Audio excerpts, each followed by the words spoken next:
departments that I get called in is where that is most confused, because nurses are told they should speak up and be blah blah blah, when the physician, if you just take patient care alone, that's all, just look at that at the very concrete level, the physician is the decider, and they're the priority, and everything ought to be in service of them. And the nurses are like, yeah, but they're not servicing me. You've got it all mixed up. Right. And so they think it's all about servicing each other. Yeah, it's the ones that work best is where everyone's clear. Hey, the physicians are in charge here, and we provide what they need to make sure they can do what they need. But what I love about RAD is, if done right, it's not, you don't get caught up in the physician and the nurse. You get all caught up in the patient. The patient is what's important. So the whole infighting, between the tech and the call center. I introduced the service structure, and Kathy came out and we did the arrows initially.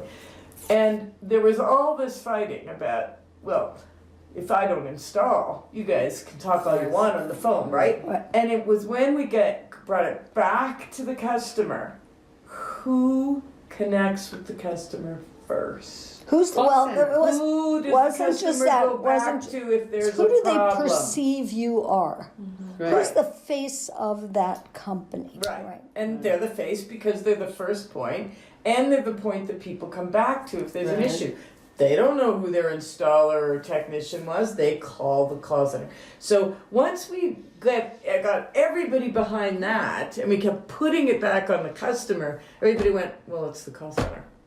Now we're secondary, right? And so when you get a doctor and a nurse fighting about it, it's like, hey, let's not talk about you two. Let's talk about who you two are serving. But if I take it to the patient, who does the patient actually They think contact? it's the nurse. It's not. It's different. It's not. You know who it is? This is going to sound bizarre because I'm watching my daughter do this, and I'm watching other people I know do it. It's the schedule. I don't know who my doctor is, Mom, and I don't know who walked in the room and helped me, who my nurse was. But if I call the scheduler, they will handle everything for me. She's got it all coordinated over there. So in that case, the scheduler is the call center. Right. Which is the front line. That's what I'm saying. Which is usually the lowest paid, which is the lowest considered. But if you did RAD, that person would have some importance. And those are the people, yes. And by the way, you hire differently. Because the scheduler's job and responsibility is much more consultative. You hire a different person in that job.